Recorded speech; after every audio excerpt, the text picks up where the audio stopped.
Well, HSBC downgraded U.S. stocks to sell ahead of President Trump's April 2nd Liberation Day announcement. Since then, a slew of U-turns on trade policy have provided some relief for the market, especially among supposedly exempt categories like tech. As policy continues to rapidly shift, where can investors be hiding out? Joining us with more, Max Kettner, HSBC's chief multi-asset strategist. Max, always a pleasure to speak with you. I know that you remain cautious and skeptical on risk assets, especially in the U.S., but we continue to see some days of movement to the upside like we're seeing this morning with stocks. Is the market sufficiently pricing in your concerns in terms of U.S. equities at this point? Yeah, good morning, and thanks for having me. Look, I don't think so. When we look at the average stock, look at the equal weighted S&P, in fact, what we're seeing is we're not even down 7%. When you look at particularly, for example, some of the more economically sensitive sectors like consumer discretionary, you look at the equal weighted consumer discretionary sector, it's down barely 10%. None of that really screams big recession fear.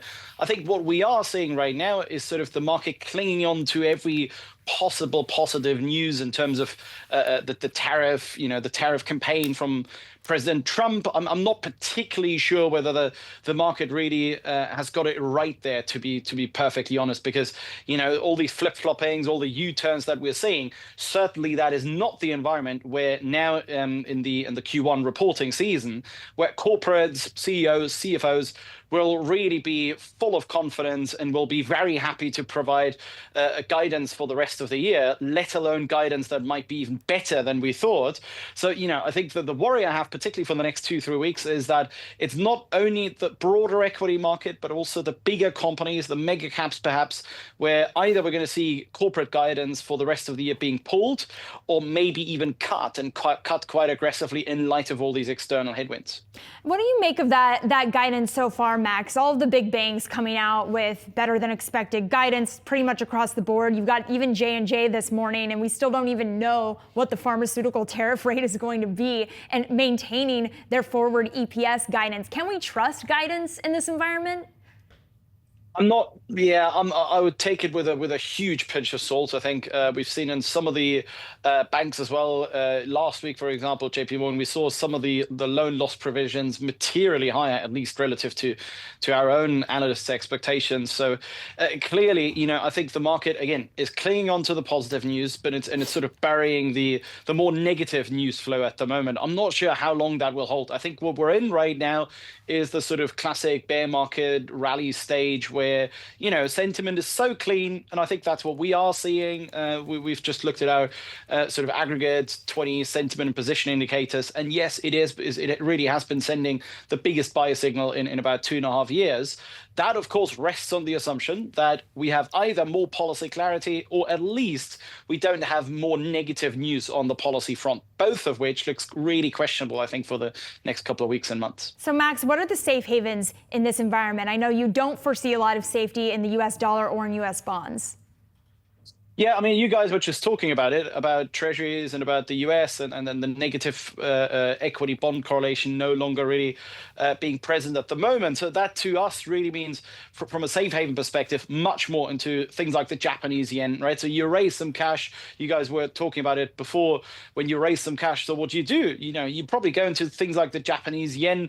If indeed the sell-off does continue, that typically really benefits things like the Japanese yen, maybe even like the Swiss franc. But I would really say globally, it's probably a bit more the Japanese yen.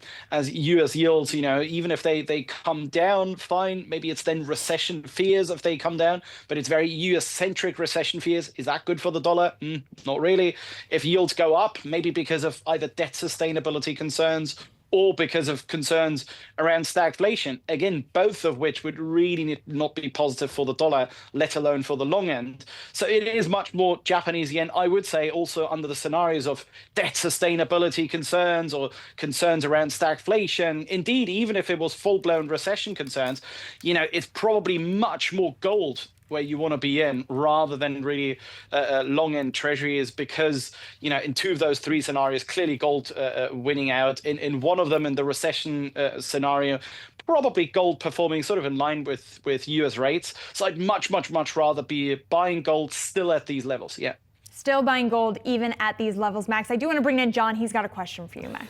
Max, HSBC, global bank, you have big footprint in Asia, big footprint in Europe, Latin America.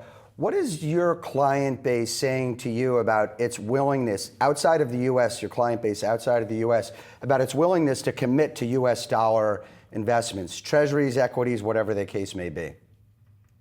Yeah, so far we haven't really seen an awful lot in terms of sort of divestments from the US. I think when we look at fund flows, when we look at the broader flow picture as well, right? We look at ETFs and so on. I think overall what we are seeing is more and more enthusiasm, but we've seen that really for the last 2 months, more enthusiasm for Europe, right? For European assets, whether that's on the fixed income side and particularly on the equity side. Think about the infrastructure side of things. Think about the defense side of things. So those names really benefiting. It's also, I think, China since the start of the year. We've completely forgot about things like DeepSeek. That's not even been talked about anymore. I think when we look at Chinese internet names, look at HS Tech correcting to almost flat year to date. Now it's been picking up a bit of steam again. We've seen since the start of the year almost 2/3 of foreign investor flows committing to China internet names alone. So it's really been a pretty focused trade within Chinese equities, within H shares so far year to date. I do think going forward that really has a potential for not just being China internet and China tech, but really a bit more of a broader China rally, as we also face pretty easy comparables with last year. And it could really look a little bit like a cyclical rally in the Chinese economy in the next few months. I also want to ask you a somewhat philosophical question about this idea about safe havens that we're talking about. I think, investors around the world have been conditioned in the last 25 years to think of the U.S. Dollar as the reserve currency and the U.S. Treasury bill and Treasury bond as the safe haven in times of turmoil. What I'm asking people these days is, does there have to be a safe haven? Is it possible that we live in a world where there just isn't one single safe haven? And how does that change the investment game if that's the case? I think it's tough from a structural basis, I think, really to be uber bearish and call it absolutely the end of US exceptionalism. That is not only because of the shape of where the US right now is, perhaps because of higher political and policy uncertainty, but it's really also the size, the depth, the liquidity of the US market. Think about US treasuries alone. We're talking about almost 29 trillion of marketable treasuries. You look at bunds, you look at German bunds, that's 1.5 trillion. So even if you're saying it's just 10% of 10% of selling of US treasuries, well, that's almost twice as much as there's bunds. So, I think there's a limit to how much we can really play the end of US exceptionalism. I think it's a cyclical story, but it might well really hit a wall in the next few months. And I do think, from a safe haven perspective, yes, we do need that. And I think the market very clearly is playing that, right? Look at gold, for example, since the start of the year, very clearly playing that. Look at the Japanese yen now in the last two weeks. We kind of need that, that sort of place where we hide out at least temporarily in the periods where, VIX blows up to 30, 40, 50. It's not something where I'm saying, I think the dollar and US treasuries were not a pure hedge, but really diversification. So think about the 60-40 portfolio where you would plug in the dollar and US treasuries unhedged as a foreign investor, and it would sort of do its thing. It provides some coupon, it provides some income, and in times of turmoil, it also hedges. It's got both characteristics. Whereas really, I think what we're talking about now is more pure hedging, pure asset classes really for those kinds of periods of turmoil, rather than hedge and diversification instrument in one.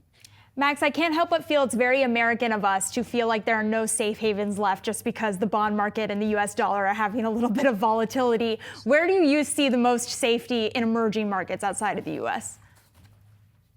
Yeah, look, in fact, when you look at emerging markets, look at local rates.